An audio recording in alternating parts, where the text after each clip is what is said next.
silsilah itu dari beberapa manuskrip yang ada begini ini banyak sekali buku-buku daripada keluarga Sunan Derajat yang menyatakan bahwa beliau adalah bukan dari Yaman. Tetapi mulai tahun 80-an itu kemudian dicantol-cantolkan kemana, dicangkok-cangkokkan ke Asmat Khan.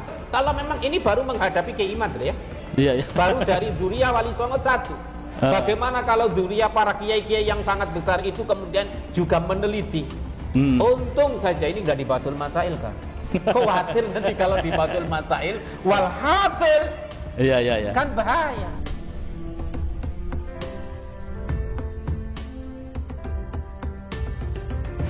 Nah, begini Kiai, ini kan rame nih tentang nasab. Nasab itu katanya menentukan nasib.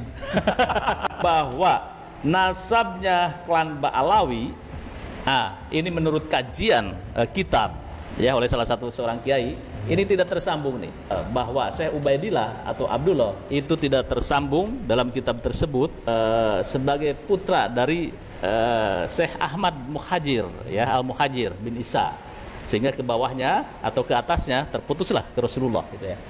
Nah, di satu sisi juga ramai perdebatan.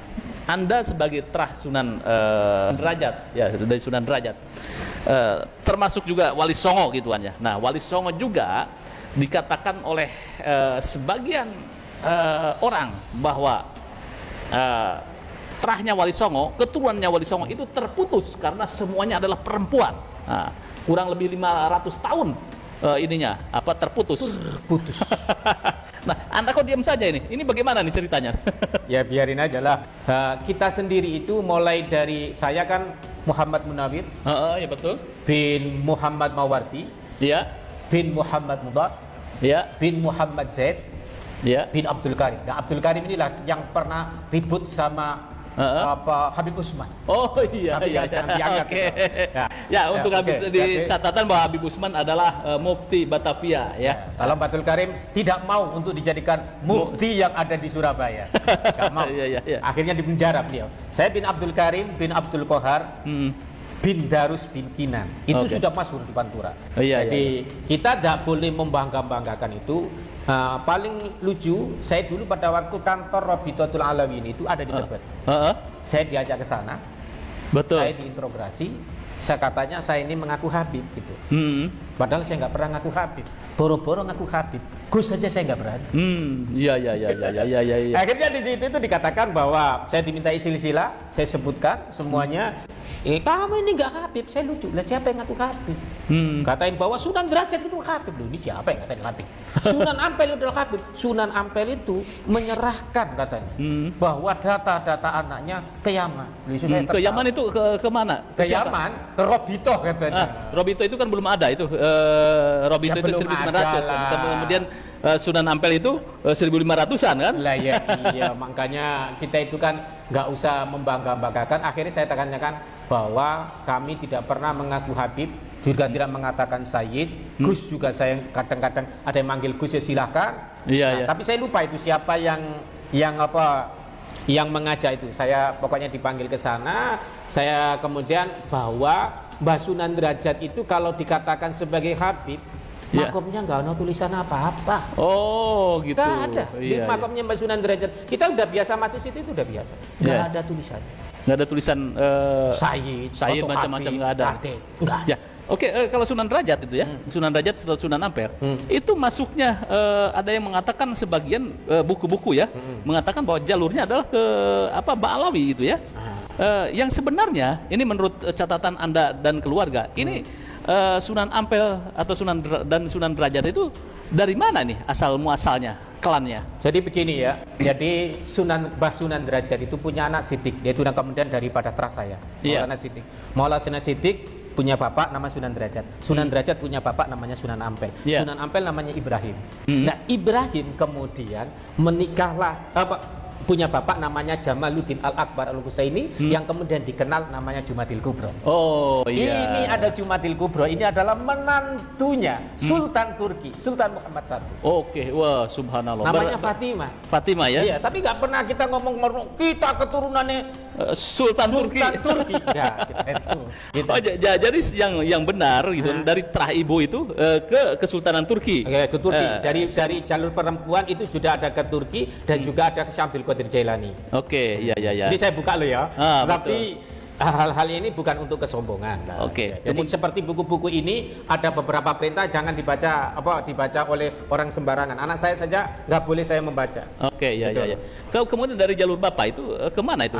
Samarkand. Ke Samarkand. Oh, ke Samarkand. Jadi tidak masuk ke Yaman ya jalurnya. Tapi kalau ada yang membuat itu ya biasa saja. Kita nggak protes. Jadi kemudian silsilah itu dari beberapa manuskrip yang ada begini ini banyak sekali buku-buku daripada keluarga Sunan Derajat yang menyatakan bahwa beliau adalah bukan dari Yaman. Tetapi mulai tahun 80-an ini kemudian dicantol-cantolkan kemana, dicangkok-cangkokkan ke Asmat Khan. Kemudian bahkan kemudian tidak diakui. Jadi nggak diakui.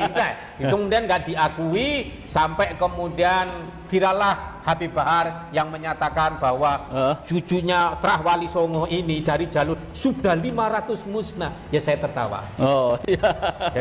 Jadi kita itu nasab nggak terlalu kita bawa-bawa. Oke. Berarti dari jalur pihak Bapak itu ya, itu kemana itu ke atasnya? Ke Udeskit kan, Cina, begitu.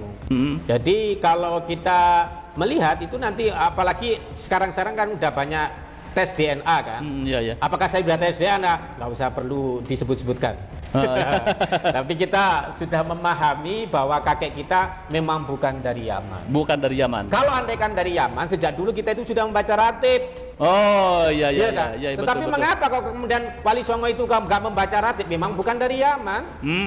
Tapi sekarang ini mulai tahun 2000-an ini orang-orang mengenal ratib. Iya. Kemudian sekarang ini kemudian kembali lagi ke wiritannya para wali 9. Kayak seperti saya tadi ini adalah wiritannya Sunan Derajat. Iya, jadi ciri khasnya memang dari Wali Songo adalah torikoh gitu ya. Torikoh.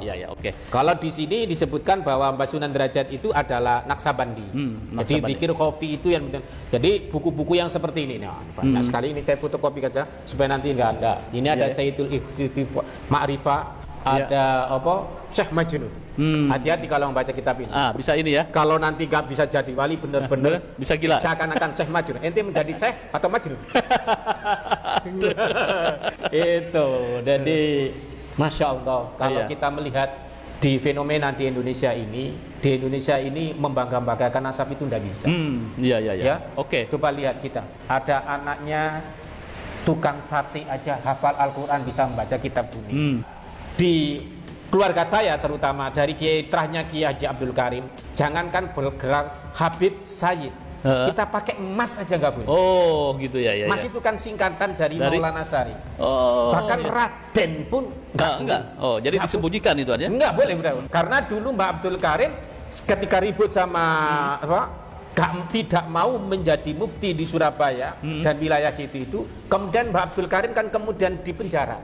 Oke. Dipenjara, setelah dipenjara itu dia menyembunyikan silsilahnya, semuanya istrinya yang merupakan cucunya Kanjeng Sepuh, keturunan daripada Mataram, itu gelar Raden dihilangkan. Menantunya semuanya keluarga Raden dihilangkan. Apalagi ngaku Sayyid. Iya. Jadi mata 4 bukan Habib, bukan bukan Sayyid, bukan keturunan Rasul. Imam Syafi'i bukan, Imam Ahmad bukan, Imam Hambali bukan, Abu Hanifah. Tapi kita itu bermadhab kepada salah satu ini. Apa nggak malu? Iya. Imam Al-Ghazali. Iya. Bukan Sayyid.